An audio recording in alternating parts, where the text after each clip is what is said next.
Having this organization that provides advocacy for our unique needs and our connection is very key in our area.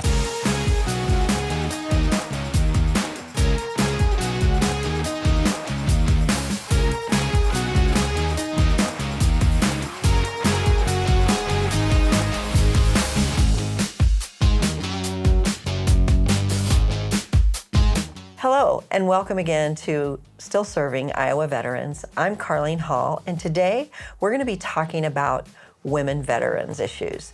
And who better to speak to you about women's veteran issues than a woman veteran? And I have the pleasure of introducing to you Darlene McMartin. Hello. Today, like she said, we're going to talk about women veterans issues, problems, concerns, or benefits that the woman veteran can receive from different resources. And we went to the Iowa Legislative Day at the Capitol, and we met a wonderful group of women veterans. The Tri-State, excuse me, Women Warriors has a group out of Dubuque, and they have decided that women veterans need advocacy. They need a support group. They needed some additional bonuses, benefits than a male veteran. Exactly. That camaraderie of a woman veteran, being able to talk to them. And then in the interview, we go over some of those obstacles that women veterans have and have encountered returning home from their military service. There's more out there than you think. A lot of times when you walk into someplace and they'll say, thank you for your service, and they'll look straight at your spouse. They don't look at the woman veteran as being a veteran. They don't give that acknowledgement unless you wear a hat that says, I'm a woman veteran, or some way of acknowledging that. The best way to do it is to say, did you serve? And that's pretty much an easy way of transitioning into asking them if they've served in the military. Right. So interesting, Darlene. I'm going to go very retro here for a minute because female veterans are not new. This is not something new. Women have been serving since World War I. At least. Beyond a Revolutionary War. Yes. So I know that a friend of mine, a veteran, gave me a book one time, and it was titled "They Fought Like Demons," and it was a book regarding World War I and how women got into the military by tucking their hair up under their hat, and they weren't accepting women in the military, but there were some women that were getting in there. That way. And so women have had a heart to serve forever. And like you say, I didn't realize all the way back to the Revolutionary War. But yeah, so very interesting. And different capacities. A lot of the women, they just said, oh, look, they're going into the nurse corps. They're doing that. That was very admirable. And Vietnam veterans, the female veterans that served as nurses. Were, and today, any of them that served as a nurse and what they do to support our injured and our military. But they serve in every capacity. We have fighter pilots. I was a military police. They serve in infantry, and they've had to fight for a right to be alongside in combat. Right. And so there's a lot of obstacles that we've overcome, but we do that all the time. Women jump through hoops to make sure that their voices are heard and in history and everything. So we want to make sure that they get a support group of fun and camaraderie as much as the male. Yes, but deserved as much. Right. But the fact of the matter is, at the end of the day, women's needs are different than men's needs. Correct. Right? So it's good that we are focusing on women veteran issues because women are different than men. and capable of doing many of the same things that men are capable of doing. But however, at the end of the day, the needs are different between men and women. So we want to make sure that we're sharing those women's advocacy groups with our viewers and make sure that they know what's available to them, right? And you, as a female veteran, also have been in contact with a lot of other female veterans, and you've been on retreats and different things. What are some of the retreats you've been on? Some of the things that you've done with other women veterans? It's just support. Okay, so then you know you got somebody's got your back. Yeah. I mean, that was the first time I went ziplining. Okay. And showing, just get out of your comfort zone a little bit, but to feel safe and secure. Yeah. What was the event? The event was in Washington, D.C. area, and it supported just being able to express yourself without somebody judging you, and to listen to other women. We did yoga. Oh, wow. I never did. I mean, yoga, meditation is an awesome way of getting yourself calmed down, because we have emotions and anxiety and things that we've gone through. It was just a good support group to listen to other people, to help them through some of the things that they were going through with non-judgmental action. Yeah, that's great. And that's what we all need to understand. We don't know what's going on behind the scenes in anybody's life. So judging people before you know the situation.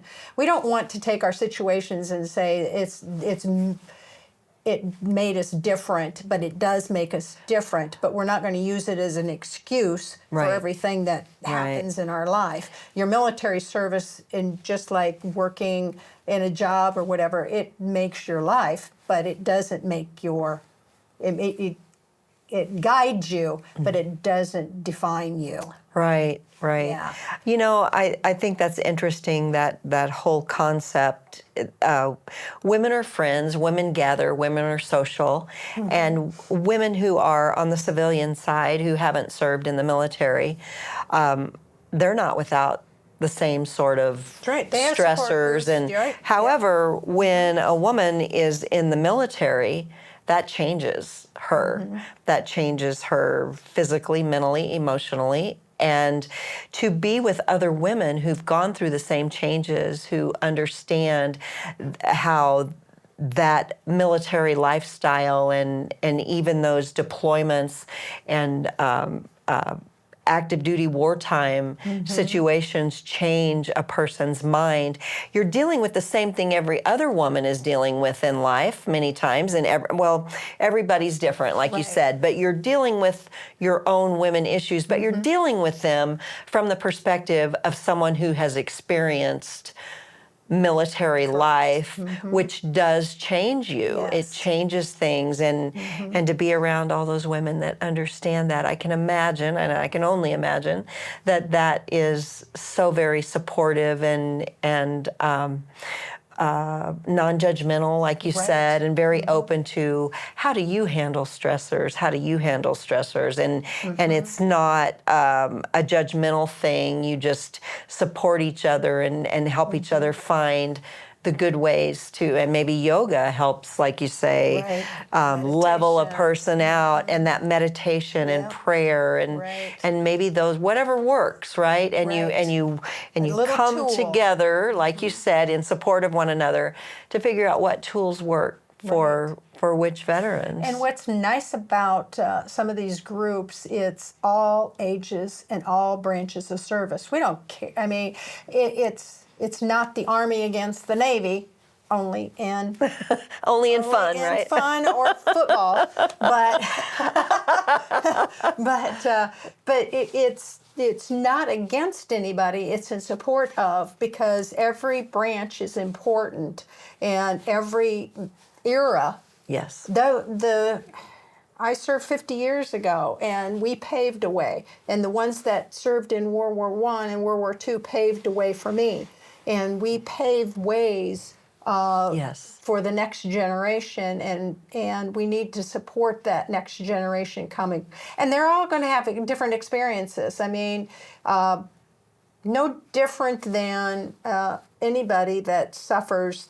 They're going to experience it and come out with something different. We can sit and be in a situation or a car accident or some traumatic event.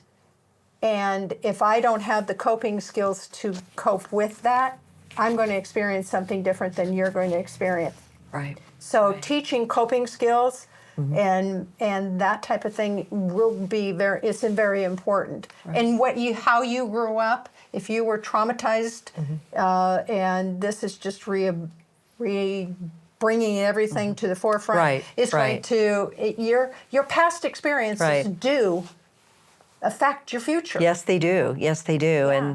And I think one of the objectives of being in the military is that they turn you into a hyper-vigilant human being, because you have to be hyper-vigilant to survive in war. Yeah. And that's what you're there for when you're a veteran. When you sign up for your military service, that's what you're signing up for. You're there to protect and serve. Yes. And you have to be always ready. Yeah. And I think we keep forgetting to say that, and we keep almost candy coating the situation, but you're preparing yourself for war, and we don't want to mince any words about that. And then even if you don't experience the war, you're readied. You're ready. You're readied. Being trained for that purpose. Yeah. And there's a higher percentage of women veterans coming out that suffer from issues because they have a higher prevalence of homelessness. They have a higher prevalence of divorces. So we want to make sure we can get on the preventive side of that instead of the reactive side of it. So, boy, that's a mouthful right there. Instead of the reactive side of it, because when we're reacting to something like that, we're behind. Right. We need to make sure that those things are in place to protect them when they come home or when they get out of the military. We can't be everything because you have to have that communication. And then family, they got families, they've got children they're having to take care of, and the issues that they're coming up with. So hopefully down the road we'll do some more women veterans issues and maybe get into the details of how to handle post-traumatic stress, or get into the details of how to handle family life, or those. So those are things on our radar as something that's really needed. The Tri-State Women Warriors are doing a program coming up first weekend in March. The 7th of March, and just kind of helping build coping skills, resilience training. It's a free thing for anyone that's working with veterans or a veteran or first responders. Get on to their website, and we'll put that at the end of this as to how to sign up for that or talk to them. Or if you're a female veteran, this is something that I feel is real important. The state, like I said, the state of Iowa also is trying to get a women veterans group going and providing resource and referrals through the Department of Veterans Affairs as volunteers. So there's lots of things that are coming out. We have wonderful leadership. We have commanders of posts that are female veterans. We've got I'm the chair of the Iowa Commission of Veterans Affairs as a female veteran. So there are leadership positions. Great representation. Biggest one to me is the Carol Whitmore is the national commander of the VFW. Yes. She was a commissioner in the past for the VFW, and she is just tremendous, doing tremendous work for the VFW and women veterans. That's great. So, Yeah, we met her at the Iowa Veterans Day on the Hill back in January, and while we were there, Darlene was able to do an interview with the Tri-State Area Women Warriors organization, and this is from the Dubuque area, correct? So we'll present this interview right now. Stay with us.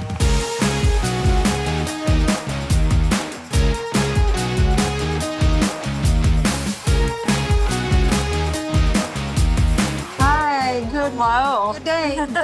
I'm Darlene McMartin, and we're here at the Iowa Legislative Capitol for Legislative Day for Veterans on the Hill. And I got a pleasure of talking with Dawn from the State Women Warriors out of Dubuque area, and she's going to give us just a little overview of what the Women Veterans Group in Dubuque is doing that I've seen many times on Facebook, and it's a wonderful organization for women veterans. Thank you. I'll let Dawn just kind of give a little bit of a overview of what you're doing in your state. Yeah. In the state. Absolutely. So I'm Dawn Fleming, Vice President of our Tri-State Women Warriors. We're a organization that received our 501c4 status. We're not as prominently represented when it comes to veterans. You don't see a lot of images or anything of our women veterans. We've been serving forever. And I myself am an Iowa Army National Guard veteran deployed to Afghanistan. And when I came home, I knew only the women that I served with, which was 5. In our Dubuque County now, we have identified over 200, including Wisconsin and Illinois. And so providing that connection for our women veterans is key. It also keeps our suicide rates dropping, because we know as veterans that we have a camaraderie that is no longer there after we've served, and we need that. I've lost many friends to suicide, so having this organization that provides advocacy for our unique needs and our connection is very key in our area. So we've been doing meet and greets every month. We've been doing a lot of events with Wounded Warrior Project and within our advocacy. This is our second time at the state. That's wonderful. I just talking to a few of the ladies there, and some of them are like waves. They've been in 50 years ago. So you're not, you hit the gamut of service organizations, branches of service, everyone that might have served, no matter what era or time that they served in. Because I served 50 years ago, and when I came home, the American Legion was like, oh, you're a woman veteran, you got to go to the auxiliary. This is a group just for women veterans, and you're welcomed regardless of when you served, how you served. One day counts. Absolutely. It's awesome to have that camaraderie with a group. And this is what we want to support and promote throughout the whole state. And Yes. I know the state of Iowa wants to start doing a women veterans group, and you guys are very helpful for that, so we can get this spread to help women join. You have a Facebook page. We do have a Facebook page. We have a website. Our goal is actually to help our state of Iowa, and including Wisconsin and Illinois, if they're interested, helps get organizations like ours, because we love our American Legion, we love our VFW, we have members that participate in everything, but it's nice to have that women to women connection, because we have the same experiences as our male counterparts, but at the same time, it's different. It's different. You're raising families. Yes. You came home to that. Some of you left with little children. I did. And had to come back to taking care of that and doing different roles differently. And so it's different, but you still serve like the men. Yes. And having that acknowledgement of being a female veteran is paramount. Absolutely. We need to have them understand that we have a voice. Yep. We need to be heard, and we need support. Yes. Because support systems. Our healthcare needs are different. Yes. Our social needs are different, and that is so important. I was a mother. My daughters were 3 and 5 when I left for Afghanistan. I came home, and they had to learn to live with me as now a veteran and everything else, and how we're going to live together and be this amazing family again, and pick up where we left off. But but you changed you. It changed Your military me. career changed you. Yes. And so those changes need to be Acknowledged. and they go, oh, mom used to do this. And so those changes, Yes. it's a learning curve for everybody. And if you would have had somebody to talk to and say, okay, how do I do this? How did you do this? That camaraderie of women veterans would have been really, really helpful. Absolutely. And so that's our whole goal. Yeah. Well, I thank you very much Thank for your you. service, and Thank you for yours. We'll keep plugging away, and we'll be inviting you, and we'll be talking to you soon, hopefully. Sounds amazing. Thanks, Dawn. I appreciate you. Yeah.